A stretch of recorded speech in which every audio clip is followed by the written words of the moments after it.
नमस्कार दोस्तों, मैं दिनेश मान स्वागत करता हूं आप सभी का आपके अपने YouTube परिवार मिशन सक्सेस पर। सबसे पहला काम तो आप लोग ये कर दीजिए कि वीडियो को जल्दी से लाइक कर दीजिए। बहुत सारे इंपॉर्टेंट प्रश्न 50 प्रश्न इस वीडियो में आपको मिलेंगे।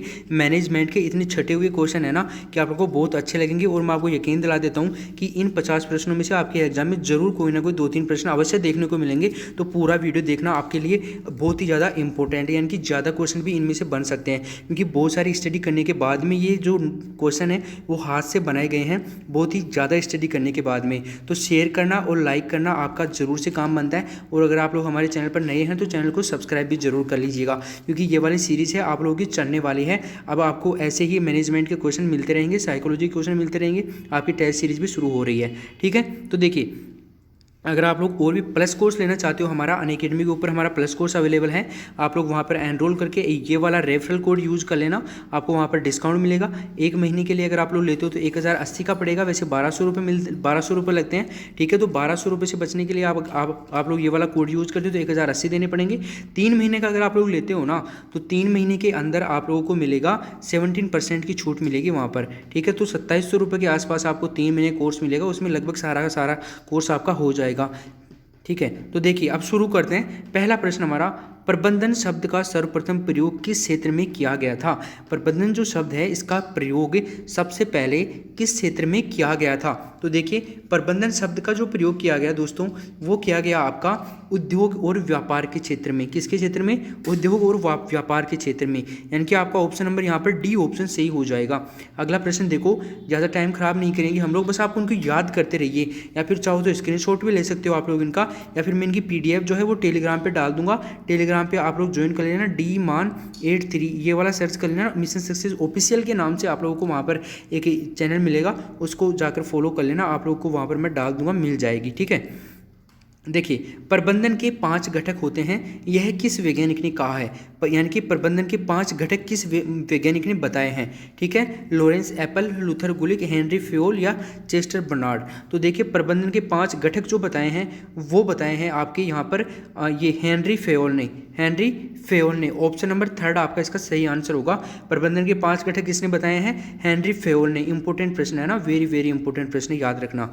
अगला प्रश्न देख लीजिए। अगला प्रश्न हमारा, प्रबंधन की कला के 7 तत्व निम्न में से किसने प्रस्तुत किए हैं, है ना। प्रबंधन को एक कला मानिए, प्रबंधन की कला के 7 तत्व बताए गए हैं, ठीक है। इसी प्रश्न में एक और प्रश्न है, प्रबंधन की कला के कितने तत्व बताए गए हैं? 7 तत्व। अब देखिए, प्रबंधन की कला के 7 तत्व किसने बताए हैं? हेनरी फेयोल, लूथर गुलिक, लिंडन उर्विक और साइमन, ठीक है। तो यहाँ पर देखिए आपका आंसर होगा लूथर गुलिक ने प्रबंधन की कला के 7 तत्व बताए हैं। क्लियर। अगला प्रश्न देखिए, प्रबंधन के क्षेत्र में कला एवं विज्ञान एक ही सिक्के के 2 पहलू हैं। क्या बोल रहा है? इंपॉर्टेंट लाइन है, एक बार परीक्षा में आई भी हुई है ये, ठीक है। प्रबंधन के क्षेत्र में कला एवं विज्ञान एक ही सिक्के के 2 पहलू हैं, निम्न में से परिभाषा किसकी है? निम्न में से ये डेफिनेशन किसने दी थी? देख लीजिए, 4 ऑप्शन आपके सामने, हेनरी फेयोल, लूथर गुलिक, साइमन और रॉबर्ट हिलकर्ट। तो देखिए, यहाँ पे जो हमारा आंसर होगा वो होगा यहाँ पर ये होगा रॉबर्ट हिलकर्ट। ऑप्शन नंबर डी होगा। क्या पूछ रहा था हमारे को, दोबारा से देख लीजिए याद करने के लिए। प्रबंधन के क्षेत्र में कला एवं विज्ञान एक ही सिक्के के 2 पहलू हैं, किसने कहा? रॉबर्ट हिलकर्ट ने कहा, ठीक है। अगला प्रश्न देखो, निम्न में से शैक्षिक प्रबंधन का कार्य नहीं है। क्या पूछ रहा है? नहीं है, हमारे को यहाँ पर पूछा जा रहा है।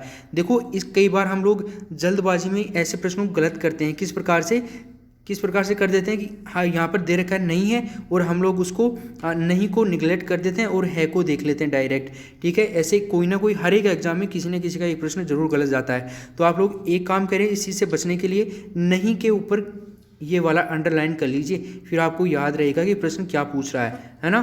तो निम्न में से शैक्षिक प्रबंधन का कार्य नहीं है नियोजन, ठीक है। इसमें देखो, नियोजन तो शैक्षिक प्रबंधन का कार्य है। इसके बाद में आप लोगों को बताऊं, नवाचार भी शैक्षिक प्रबंधन का कार्य है, अभिव्यक्ति शैक्षिक प्रबंधन की कार्य नहीं है ना। ऑप्शन नंबर 3 हमारा सही होगा।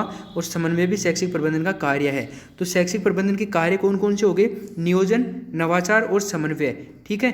तो 3 यहाँ पर ये भी याद रखना है, यहाँ पर आंसर ही याद नहीं रखना आपको, ये याद रखना इंपॉर्टेंट है। नियोजन, नवाचार और समन्वय ये किसके कार्य हैं? शैक्षिक प्रबंधन के कार्य हैं, तीनों के तीनों। आगे देखिए, प्रबंधन का हृदय, प्रबंधन का हृदय निम्न में से किस कार्य को कहा जाता है। वीडियो को लाइक जरूर कर देना ना, लाइक तो बनता है यार, हमने बहुत मेहनत से ये सारे के सारे प्रश्न बनाए हैं और इतने इंपॉर्टेंट प्रश्न बनाए हैं। प्रबंधन का हृदय निम्न में से किस कार्य को कहा जाता है। मूल्यांकन को, अभिप्रेरणा को, समन्वय को और संगठन को। तो प्रबंधन का जो हृदय कहा जाता है ना, वो कहा जाता है आपका अभिप्रेरणा को। अभिप्रेरणा को प्रबंधन का हृदय कहा जाता है। क्लियर? ऑप्शन नंबर आपका सेकंड इसका सही आंसर होगा। आगे देखो 7 नंबर का क्वेश्चन आपका, प्रबंधन प्रक्रिया के क्रम में, प्रबंधन प्रक्रिया के क्रम में सर्वप्रथम, प्रबंधन प्रक्रिया के क्रम में सबसे पहले किस शैक्षिक प्रबंधन के कार्य की आवश्यकता होती है। प्रबंधन प्रक्रिया के क्रम में सबसे पहले किस शैक्षिक प्रबंधन के कार्य की आवश्यकता होती है। नियोजन, नियंत्रण, अभिप्रेरणा और चौथा आपका समन्वय। तो देखिए इसमें हमारा जो आंसर होगा वो होगा ऑप्शन नंबर फर्स्ट, नियोजन। नियोजन हमारा इसका सही आंसर होगा। क्लियर? आगे देखिए, आगे हमारा शैक्षिक प्रशासन भारत में कितने स्तरों पर संचालित होता है। ये भी बहुत ही इंपॉर्टेंट प्रश्न है। शैक्षिक प्रशासन जो है वो भारत में कितने स्तरों के ऊपर संचालित होता है। 4, 3, 2 और 1। तो देखिए शैक्षिक प्रशासन जो है वो भारत में 3 स्तरों के ऊपर संचालित होता है। 3 स्तर हैं, यानी कि ऑप्शन नंबर आपका बी यहाँ पर सही आंसर होगा। अगला प्रश्न देखो, अगला हमारा, मानव संबंध विचारधारा का पिता निम्न में से किसे कहा जाता है। आपको बता दूं मैनेजमेंट की क्लासेज भी चल रही हैं हमारे यूट्यूब चैनल पर। आपको पूरा कंप्लीट मैनेजमेंट का जो है वो भी करवाया जा रहा है, आप लोग क्लासेज ले सकते हो। तो मानव संबंध विचारधारा का पिता निम्न में से किसे कहा जाता है। MP Follett, Elton Mayo, Henry Fayol या फिर साइमन। तो देखो मानव संबंध विचारधारा का जो पिता है वो कहा जाता है एल्टन मेयो को। किसको? एल्टन मेयो को मानव संबंध विचारधारा का पिता कहा जाता है। ये भी बहुत ही ज़्यादा इंपॉर्टेंट प्रश्न है, याद रखना। आगे देखो, आगे हमारा जो प्रश्न है वो है निर्णय निर्माण। निर्णय निर्माण उपागम का पिता किसे कहा जाता है। ये भी बहुत ज़्यादा इंपॉर्टेंट प्रश्न है। निर्णय निर्माण उपागम का पिता किसको कहा जाता है। निर्णय निर्माण उपागम का पिता जो कहा जाता है आपका, वो कहा जाता है साइमन को। ठीक है, ऑप्शन नंबर फर्स्ट होगा, ये भी इंपॉर्टेंट है। साइमन को कहा जाता है निर्णय निर्माण उपागम का पिता। आगे देखो 11 नंबर का प्रश्न हमारा, शैक्षिक प्रबंधन वह कार्य है।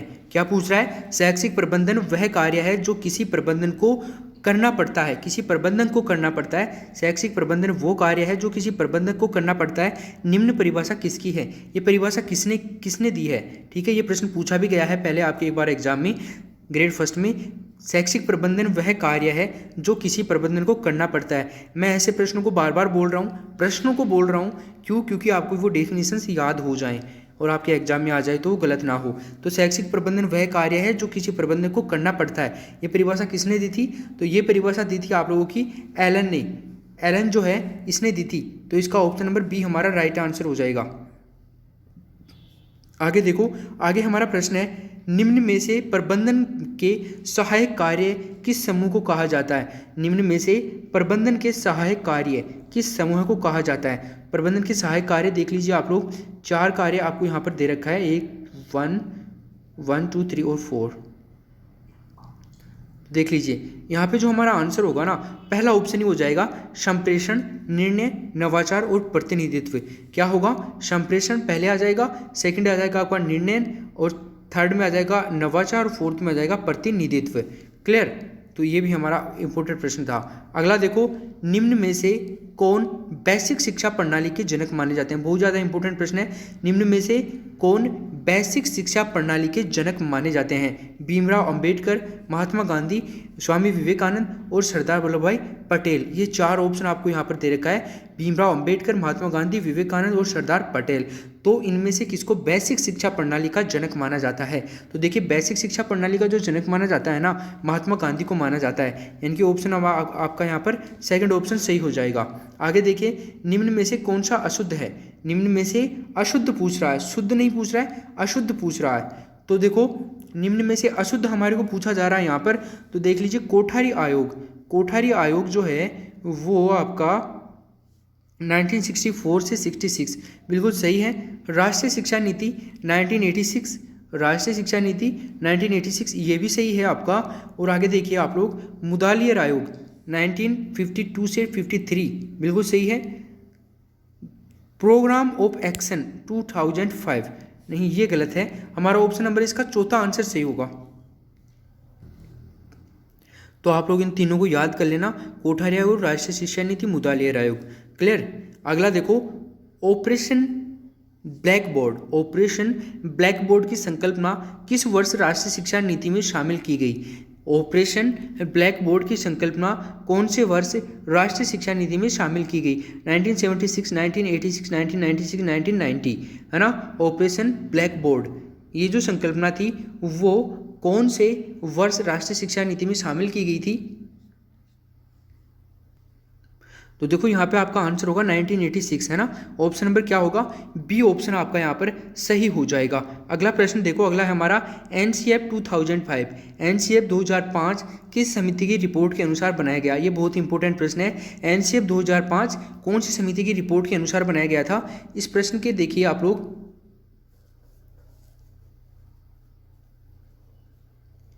एनसीएफ 2005 किस समिति की रिपोर्ट के अनुसार बनाया गया? तो ये जो बनाया गया था वो बनाया गया था आपका ऑप्शन नंबर यशपाल समिति की रिपोर्ट के आधार पर। आपका आंसर यहाँ पर बी ऑप्शन सही होगा। एनसीएफ 2005 किस समिति की रिपोर्ट पर बनाया गया? यशपाल समिति की रिपोर्ट पर। आगे प्रश्न देखो, एनसीएफ 2005 प्रारंभ करने के लिए कितने फोकस समूह बनाए गए हैं? कितने फोकस समूह बनाए गए हैं? ठीक है, तो देखो 21, 12, 16 और 22 एनसीएफ 2005 प्रारंभ करने के लिए कितने फोकस समूह बनाए गए हैं? तो ये जो फोकस समूह बनाए गए वो बनाए गए आपके 21। ऑप्शन नंबर आपका यहाँ पर पहला आंसर सही होगा। अगला देखो, अगला प्रश्न है, ऑपरेशन ब्लैक बोर्ड को किस वर्ष सर्व शिक्षा अभियान में शामिल किया गया? तो इसका आपका, तो आप लोग सोच रहे हो कि सर ये प्रश्न पहले आ गया। जी नहीं, एक बार ढंग से प्रश्न को पढ़िए। उस प्रश्न में क्या था? उस प्रश्न में था राष्ट्रीय शिक्षा नीति में शामिल किया गया। इसमें क्या पूछ रहा है? सर्व शिक्षा अभियान में शामिल किया गया ना। दोनों प्रश्न इंपॉर्टेंट हैं, दोनों के दोनों। ठीक है, उसमें क्या पूछा था? ऑपरेशन ब्लैक बोर्ड जो है उसकी संकल्पना किस वर्ष राष्ट्रीय शिक्षा नीति में शामिल की गई। इसमें क्या पूछ रहा है? ऑपरेशन ब्लैक बोर्ड को किस वर्ष सर्व शिक्षा अभियान में शामिल किया गया था। तो उसका हमारा क्या आंसर हुआ था? 1986 से। उसका तो हमारा आंसर हुआ था किसमें? राष्ट्रीय शिक्षा नीति में, तो 1986। और इसका जो हमारा आंसर होगा ना वो होगा आपका ऑप्शन नंबर थर्ड, 2002 और 3। ऑप्शन नंबर आपका थर्ड आंसर इसका सही हो जाएगा, सी ऑप्शन। चलिए आगे देखिए, आगे है हमारा निम्न में से सही सुमेलित नहीं है। इनमें से सही सुमेलित कौन सा नहीं है? तो देख लीजिए आप लोग, हंसा मेहता समिति 1964 बिल्कुल सही है। पटेल समिति 1977 बिल्कुल सही है। श्री प्रकाश समिति 1959 बिल्कुल सही है। और पूर्णानंद समिति बिल्कुल ये गलत है, ये 1961 आएगा, 62 नहीं आएगा, इसमें 62 नहीं आएगा, 1 आएगा। पूर्णानंद समिति, संपूर्णानंद समिति 1961। ठीक है, तो ये प्रश्न, एक ही प्रश्न में 4-5 प्रश्न आपके इंपॉर्टेंट हैं, याद रखना इनको। अगला प्रश्न देखो, अगला हमारा विद्यालय परिसर की अवधारणा सर्वप्रथम कहाँ क्रियान्वित हुई थी? विद्यालय परिसर की जो अवधारणा थी वो सबसे पहले कहाँ क्रियान्वित हुई? बहुत ही इंपॉर्टेंट प्रश्न है। उत्तर प्रदेश, बिहार, मध्य प्रदेश और बंगाल। इसका आंसर होगा हमारा UP, Uttar Pradesh. Option number आपका पहला इसका सही आंसर हो जाएगा। अगला प्रश्न देखो, निम्नलिखित परिभाषा किसने प्रयुक्त की? निम्नलिखित जो परिभाषा है वो किसने प्रयुक्त की थी? क्या परिभाषा है? भारत का भविष्य उसकी कक्षाओं में निर्मित हो रहा है। क्या भारत का फ्यूचर उसकी क्लासेज में निहित हो रहा है, उसकी कक्षाओं में निहित हो रहा है? जो सरकारी स्कूलों में जो स्कूलेज हैं गवर्नमेंट या फिर जो भी मान लीजिए आप लोग प्राइवेट सेक्टर की, उन कक्षाओं में निर्मित हो रहा है। मुदालियर आयोग, कोठारी आयोग, यशपाल समिति या फिर राष्ट्रीय शिक्षा नीति। इसका आपका आंसर आएगा कोठारी आयोग, यानी कि ऑप्शन नंबर आपका सेकंड इसका सही आंसर होगा। ठीक है, अगला प्रश्न देख लीजिए। देखो, आपको कोई भी क्वेश्चन में अगर प्रॉब्लम हो ना कि सर इसके अकॉर्डिंग हमने तो उस बुक में ये पढ़ा है और आप लोग हमें बताइए इसका क्या सही आंसर होगा, आप लोग वीडियो के कमेंट में ज़रूर डाल सकते हो, है ना। हम आपको बिल्कुल ऑथेंटिक बता देंगे, ऐसे कोई प्रॉब्लम है नहीं किसी भी प्रश्न में। फिर भी आपको लगता है किसी प्रश्न में तो आप लोग जरूर से बता सकते हो, आपका सोल्यूशन प्रदान किया जाएगा। अगला प्रश्न देखो, राष्ट्रीय स्तर पर शिक्षा के क्षेत्र में सर्वोच्च संगठन निम्न में से कौन सा है? राष्ट्रीय स्तर पर पूछ रहा है, शिक्षा के क्षेत्र में सर्वोच्च संगठन निम्न में से कौन सा है? एनसीईआरटी, एमएचआरडी, एनसीएफ या फिर एनसीटीई। तो हमारा 22 नंबर का ये प्रश्न है और इसका जो आंसर होगा हमारा वो होगा ऑप्शन नंबर आपका सेकंड, एमएचआरडी। क्या होगा? एमएचआरडी। अगला प्रश्न देखो, निम्न में से किसे विद्यालय के हृदय की संज्ञा दी गई है? निम्न में से किसे विद्यालय के हृदय की संज्ञा दी गई है? देखो, विद्यालय का जो हृदय है ना वो बताया गया है आपका पुस्तकालय को, यानी कि लाइब्रेरी को।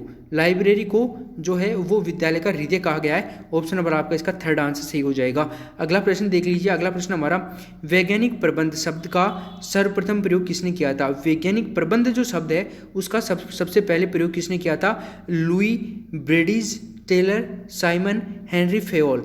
तो वैज्ञानिक प्रबंध जो शब्द है ना, इसका प्रयोग करने वाला था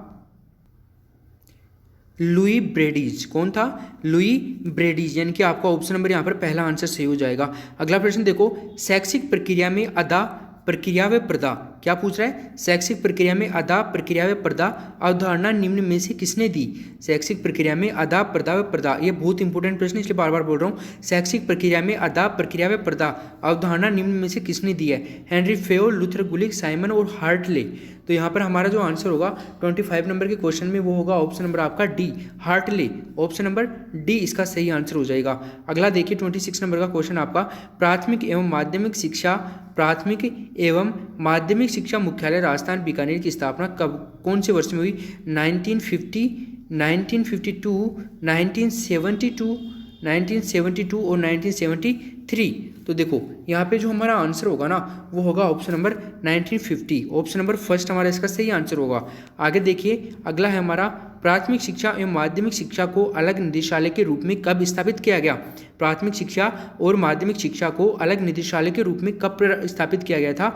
1950, 1997, 1973, 1972। तो देखिए यहाँ पर जो हमारा आंसर होगा ना वो होगा ऑप्शन नंबर सेकंड, 1997, 1997 में होगा। प्राथमिक शिक्षा एवं माध्यमिक शिक्षा को अलग निदेशालय के रूप में, इंपोर्टेंट प्रश्न है, 1997 में, सॉरी। ठीक है, अगला प्रश्न देखो, राजस्थान में शैक्षिक प्रबंधन के लिए राज्य स्तर पर सर्वोच्च क्या है? राजस्थान में शैक्षिक प्रबंध के लिए राज्य स्तर पर ना, स्टेट लेवल पर सर्वोच्च कौन है? शिक्षा निदेशालय, शिक्षा सचिवालय, ब्लॉक सचिवालय, शिक्षा संकुल। तो 28 नंबर का हमारा ये प्रश्न है और इसका आंसर होगा हमारा शिक्षा निदेशालय। ऑप्शन नंबर फर्स्ट इसका सही आंसर हो जाएगा। आगे देखिए, आगे हमारा, राजस्थान पंचायत राज निदेशालय किस जिले में है? क्या राजस्थान पंचायत राज निदेशालय कौन से डिस्ट्रिक्ट में है? जयपुर, बीकानेर, नागौर और जोधपुर। क्लियर? तो यहाँ पे देखो हमारा जो आंसर आएगा ना 29 में हमारा आंसर होगा ऑप्शन नंबर फर्स्ट, जयपुर में है राजस्थान पंचायत राज निदेशालय का मुख्यालय। ठीक है, ये है। अगला प्रश्न आपका 30 नंबर का, शिक्षा संविधान की किस अनुसूची के अंतर्गत आती है? शिक्षा जो है, एजुकेशन जो है, संविधान की कौन से शेड्यूल के अकॉर्डिंग आएगी? कौन सी शेड्यूल में शिक्षा के बारे में लिखा हुआ है? राज्य सूची, केंद्र सूची और समवर्ती सूची, या फिर आपका अवशिष्ट सूची में? कौन सी सूची में लिखा हुआ है? 30 नंबर का प्रश्न आपका, और 30 नंबर के प्रश्न में आपका आंसर होगा यहाँ पर ऑप्शन नंबर थर्ड। ठीक है, समवर्ती सूची में शिक्षा है, ऑप्शन नंबर थर्ड। ये भी बहुत ही ज़्यादा इंपॉर्टेंट प्रश्न है। अगला प्रश्न देखो, राजस्थान में शिक्षा मंडलों की संख्या कितनी है? राजस्थान में शिक्षा मंडल जो हैं उनकी संख्या कितनी है? ठीक है, तो यहाँ पे जो हमारा आंसर होगा ना वो होगा ऑप्शन नंबर 9। ठीक है, ऑप्शन नंबर 9 होगा। नो, बहुत से लोग 11 भी बताते हैं, लेकिन हम लोग इसको लेकर के चलेंगे। अगला प्रश्न देख लीजिए, राजस्थान मदरसा बोर्ड का संगठन क्या होता है? राजस्थान मदरसा जो बोर्ड है उसका संगठन क्या होता है? 2+1, 8+1, 15+1, 12+1 ये सदस्य हैं और ये अध्यक्ष की यहाँ पर वो है नंबरिंग की गई है। तो 32 नंबर का जो प्रश्न है ना उसका आंसर देखिए आप लोग, इसका आंसर होगा आपका ऑप्शन नंबर थर्ड, 15+1। अगला देखो, अगला हमारा, राष्ट्रीय पोषाहार कार्यक्रम सत्र 2017-18 से किस निदेशालय के पास है? राष्ट्रीय पोषाहार कार्यक्रम सत्र 2017-18 से किस निदेशालय के पास है? पंचायती राज निदेशालय, प्रारंभिक शिक्षा विभाग, माध्यमिक शिक्षा विभाग और इनमें से कोई भी नहीं। तो 33 जो है हमारा प्रश्न, इसका देखिए आंसर होगा हमारा ऑप्शन नंबर बी ऑप्शन सही होगा, प्रारंभिक शिक्षा विभाग। पोषाहार, राष्ट्रीय पोषाहार कार्यक्रम सत्र 2017-18, प्रारंभिक शिक्षा विभाग। अगला प्रश्न देखो, राजस्थान माध्यमिक शिक्षा बोर्ड उच्च अध्ययन शिक्षण संस्थान कहाँ स्थित है? राजस्थान माध्यमिक शिक्षा बोर्ड उच्च अध्ययन शिक्षण संस्थान कहाँ पर स्थित है? तो ये जो शिक्षण संस्थान है ना आपका, ये स्थित है आपका अजमेर के अंदर। ऑप्शन नंबर बी होगा इसका सही आंसर, अजमेर में स्थित है ये। आगे देखिए 35, नया शिक्षक क्या नया शिक्षक त्रैमासिक पत्रिका का प्रकाशन किसके द्वारा किया जाता है? नया शिक्षक त्रैमासिक जो पत्रिका है, ये नया शिक्षक त्रैमासिक पत्रिका यानी कि 3 महीने में छपती है ये पत्रिका। इस पत्रिका का प्रकाशन किसके द्वारा किया गया? प्रारंभिक शिक्षा विभाग, माध्यमिक शिक्षा विभाग, पंचायत राज निदेशालय, MHRD के द्वारा। तो 35 नंबर का जो प्रश्न आपका, इसका जो आंसर होगा ना वो होगा आपका ऑप्शन नंबर सेकंड, माध्यमिक शिक्षा विभाग के द्वारा। ऑप्शन नंबर बी ऑप्शन सही होगा आपका इसका। अगला देखो, अगला प्रश्न हमारा, शिविरा क्या है? शिविरा क्या है? एक पत्रिका, एक मासिक पत्रिका, एक त्रैमासिक पत्रिका, या फिर ये है एक लेख? शिविरा, देखिए शिविरा जो है वो है एक मासिक पत्रिका, यानी कि 1 महीने में बनती है ये। शिविरा एक मासिक पत्रिका है, तो आपका ऑप्शन नंबर बी यहाँ पर सही आंसर होगा। आगे देखिए, जिला स्तर पर शैक्षिक प्रबंध का दायित्व क्या है? डिस्ट्रिक्ट लेवल पर शैक्षिक प्रबंध जो है इसका क्या दायित्व है? जिला परिषद का, जिलाधीश का, जिला शिक्षा अधिकारी का, जिला शिक्षा प्रकोष्ठ अधिकारी का। 37 में आपका इसका जो आंसर होगा ना वो होगा ऑप्शन नंबर थर्ड, जिला शिक्षा अधिकारी का। ठीक है, जिला शिक्षा अधिकारी का होगा। आगे देखिए 38 राजस्थान में स्थापित नए शिक्षक मंडल कौन से बनाए गए हैं? राजस्थान में स्थापित नए जो शिक्षक मंडल है ना वो कौन से बनाए गए हैं? पाली बीकानेर, पाली चूरू, पाली भरतपुर और पाली नागौर। 38 नंबर का जो प्रश्न है ना इसका आपका आंसर होगा वो होगा ऑप्शन नंबर फर्स्ट, पाली और बीकानेर। ठीक है, ऑप्शन नंबर फर्स्ट हमारा इसका सही आंसर होगा। आगे देखिए, अगला प्रश्न हमारा, राजस्थान में शैक्षिक प्रबंध की नींव किसकी स्थापना से हुई? राजस्थान में शैक्षिक प्रबंध की नींव किसकी स्थापना से हुई? निदेशालय, सचिवालय, पुस्तकालय, उप निदेशालय। तो 39 नंबर का जो प्रश्न है इसका आंसर होगा निदेशालय। ऑप्शन नंबर आपका फर्स्ट इसका सही आंसर आ जाएगा। अगला प्रश्न देखो, राजस्थान शिक्षा सलाहकार मंडल की स्थापना किस वर्ष की गई थी? राजस्थान शिक्षा सलाहकार मंडल की स्थापना किस वर्ष की गई? 1950, 1951, 1952, 1953। तो देखिए यहाँ पे हमारा आंसर होगा 1951, 1951 आपका इसका सही आंसर होगा। Right answer is B. आगे देखो, राजस्थान माध्यमिक शिक्षा के गुणात्मक व मात्रात्मक सुधार हेतु किसकी स्थापना की गई? राजस्थान माध्यमिक शिक्षा के गुणात्मक व मात्रात्मक सुधार के लिए किसकी स्थापना की गई? ये जो स्थापना की गई थी ना वो की गई आपकी, यहाँ पर आपका आंसर आएगा ऑप्शन नंबर सेकंड, RCRE। चलिए आगे देखिए, मैं आपका जल्दी इन सब की फुल फॉर्म का एक वीडियो डालूंगा, जल्दी आएगा, लगभग सभी फुल फॉर्म आपकी उसमें आ जाएंगी। अगला प्रश्न देखो, अशुद्ध को अलग करो। अशुद्ध जो है इनमें से उसको अलग करना है हमारे को। तो अशुद्ध को अलग करने के लिए हमें पूरे के पूरे प्रश्न जो ऑप्शन है इनको देखना होगा। ठीक है, तो देखिए, राजस्थान मदरसा बोर्ड जयपुर में है, बिल्कुल सही है। राजस्थान प्रारंभिक शिक्षा परिषद बीकानेर, राजस्थान प्रारंभिक शिक्षा परिषद बीकानेर, जी बिल्कुल यही अशुद्ध है। Option number second, SIERT Udaipur, Bharat scout guide Jaipur, सही है बिल्कुल ये तीनों के तीनों। अगला देखो, इतिहास का वास्तविक निर्माता शिक्षक है, उक्त कथन किसका है? इतिहास का वास्तविक निर्माता जो है वो शिक्षक होता है, ये बात किसने कही है? तो देखिए, इतिहास का वास्तविक निर्माता शिक्षक होता है, ये बात जो कही गई है वो कही गई है आपकी वेलेज के द्वारा। किसके द्वारा? वेलेज के द्वारा। ऑप्शन नंबर आपका इसका फोर्थ आंसर सही हो जाएगा। अगला प्रश्न देखो, पाठशाला समाज का लघु रूप है। पाठशाला क्या है? समाज का लघु रूप। उक्त कथन किसका है? पाठशाला समाज का लघु रूप, ये कथन किसका है? तो देखिए, ये जो कथन है ना वो है आपका जॉन डीवी का। किसका है? जॉन डीवी का है। ऑप्शन नंबर थर्ड आपका इसका सही आंसर होगा। आगे देखिए, शिक्षण का सत्तावादी स्तर केंद्रित है। शिक्षण का जो सत्तावादी स्तर है ना वो किसके ऊपर डिपेंडेड है, केंद्रित है? शिक्षक केंद्रित, शिशु केंद्रित, अनुभव आधारित, बालक आधारित। तो 55 में आपका आंसर होगा शिक्षक केंद्रित, यानी कि ऑप्शन नंबर आपका फर्स्ट इसका सही आंसर आ जाएगा। अगला प्रश्न देखो, हर जिले में जिला शिक्षा बोर्ड DBE स्थापित करने की परिकल्पना कब प्रस्तुत की गई? हर जिले में जिला शिक्षा बोर्ड DBE स्थापित करने की परिकल्पना कब प्रस्तुत की गई? तो ये जो परिकल्पना प्रस्तुत की गई वो की गई आपकी 1986 में की गई थी। चलिए अगला प्रश्न देखो, शिक्षक को ब्रह्म किसने माना है? शिक्षक को ब्रह्म जो है वो किसने माना है? शिक्षक को ब्रह्म की उपाधि किसने दी है या शिक्षक को ब्रह्म किसने माना है? शिक्षक को ब्रह्म मानने वाले हैं आपके यहाँ पर मनु। ऑप्शन नंबर आपका पहला सही होगा। आगे देखो, सर्व शिक्षा अभियान के तहत विद्यालय की सूचनाएं किस प्रपत्र में एकत्रित की गई हैं, की जाती हैं? सर्व शिक्षा अभियान के तहत विद्यालय की सूचनाएं किस प्रपत्र में एकत्रित की जाती हैं? DISE, MISE, DCF, RCF। तो देखो यहाँ पे आपका आंसर होगा ऑप्शन नंबर C, DCF। ठीक है, अगला देखो 49, डीसी ऐप का पूरा नाम क्या है? डीसी ऐप का पूरा नाम क्या है? दोस्तों वीडियो को लाइक ज़रूर कर दीजिए और शेयर भी करना, बिल्कुल शेयर किए बिना मत जाइएगा। इतने इंपॉर्टेंट प्रश्न आपके लिए लेकर के आता रहूँगा आगे भी, अगर आप लोग सपोर्ट करोगे, लाइक करोगे और ज़्यादा से ज़्यादा लोगों को शेयर करोगे तो। डीसी ऐप का पूरा नाम, तो देखिए डीसी ऐप का जो पूरा नाम है वो है डाटा कैप्चर फॉर्मेट। क्या है? Data capture format. Option number first आपका इसका सही आंसर होगा। अगला प्रश्न देखो, विद्यालय स्तर पर भौतिक व वित्तीय दोनों प्रकार की सूचनाओं का किसके द्वारा एकत्रित की जाती हैं? विद्यालय स्तर के ऊपर भौतिक और वित्तीय दोनों प्रकार की सूचनाओं का किसके द्वारा एकत्रित किया जाता है? DISC, PMIS और DCF और RCF। देखिए यहाँ पर हमारा जो आंसर होगा ऑप्शन नंबर सेकंड, PMIS। क्या होगा? PMI और S। ठीक है, ये हमारे 50 क्वेश्चंस हो गए हैं। उम्मीद है आपको अच्छे लगे होंगे।